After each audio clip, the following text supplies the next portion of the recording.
Bonjour Jackie Bonnemain. Bonjour. Merci d'être notre invité sur iTélé, président de l'association Robin des Bois, Risque écologique. On le voit par exemple à Nemours, mais dans d'autres villes, il y a des montagnes de déchets qui s'accumulent dans les rues, qui vont être ou non triés ou récupérés en partie. Il y a beaucoup de déchets qui ont été emportés par le courant et ça, c'est un risque évidemment de pollution. Oui, à Nemours par exemple, mais c'est pas la seule.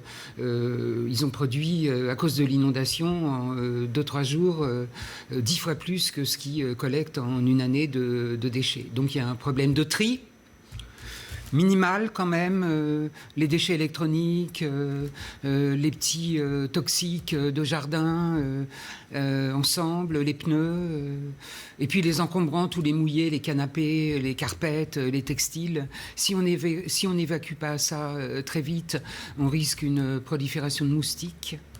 Avec la saison, les moustiques tigres, c'est un sujet important auquel la collectivité ne pense pas. Et puis les risques de pollution, il mieux vaut y penser avant. Les stations-service avec des vraies citernes bien étanches, bien arrimées, ainsi que des cuves de gasoil dans les caves bien arrimées.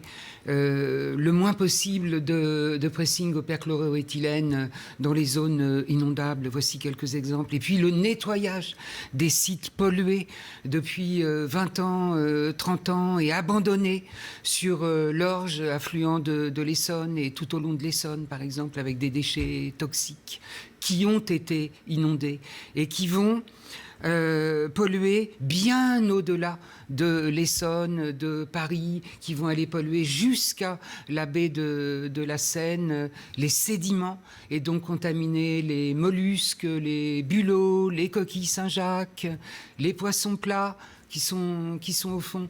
Et ça, cet effet de surcontamination, on va le mesurer dans quelques semaines, voire dans quelques mois. Et puis, il va y avoir une marée de déchets solides, ça va de la balle de tennis jusqu'aux bouteilles de plastique, en passant par des emballages plus lourds de pesticides qui vont atterrir sur les plages entre Cherbourg et le Tréport au cours des prochains mois.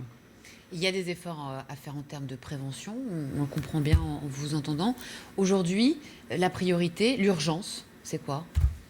L'urgence, c'est de prévenir la prochaine inondation. Et donc de ne pas oublier cet épisode et d'avoir une solidarité de bassin, comprendre que des déchets agricoles toxiques qui sont évacués par le loin pendant cette inondation vont contaminer les sols des pêcheurs. Et c'est une catastrophe non seulement pour les agriculteurs, mais aussi pour les pêcheurs en baie de Seine. Si on prend un exemple concret, vous parliez des hydrocarbures et on en parlait aussi tout à l'heure en prenant l'exemple d'une ville de l'Essonne, la Ferté-Alais, où il y a des hydrocarbures, des plaques d'hydrocarbures là entre deux eaux, notamment dues à des fuites dans une station-service. Mais ça veut dire que les cuves dans les stations-service ne sont pas étanches ? Elles ne sont pas vérifiées, elles ne sont pas consolidées, elles sont gagnées par la rouille. Et puis il y a les stations-service en activité, mais il y en a 30 000 qui sont fermées, dont certaines sont dans des zones inondables et qui ont été mal nettoyées à la fin de l'exploitation.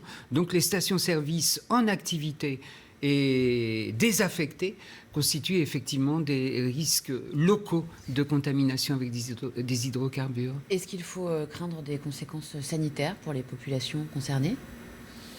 Oui, je pense que dans un site, par exemple, à côté de Balancourt, dans l'Essonne, il y a déjà, en temps normal, des problèmes avec ce site pollué qui a été inondé à cause de la pollution des eaux souterraines avec des solvants chlorés. Les gens n'ont pas le droit d'utiliser l'eau des puits. Cette inondation, cet épisode va augmenter le risque de pollution et le risque de contamination par l'ingestion d'eau polluée. Et il y a le risque moustique, j'y reviens. C'est pourquoi les déchets doivent être évacués le plus vite possible, y compris dans toutes les caves, sachant que le moustique tigre a un point d'ancrage en Île-de-France et pour lui, ça risque d'être une aubaine que cette inondation conjuguée au temps chaud.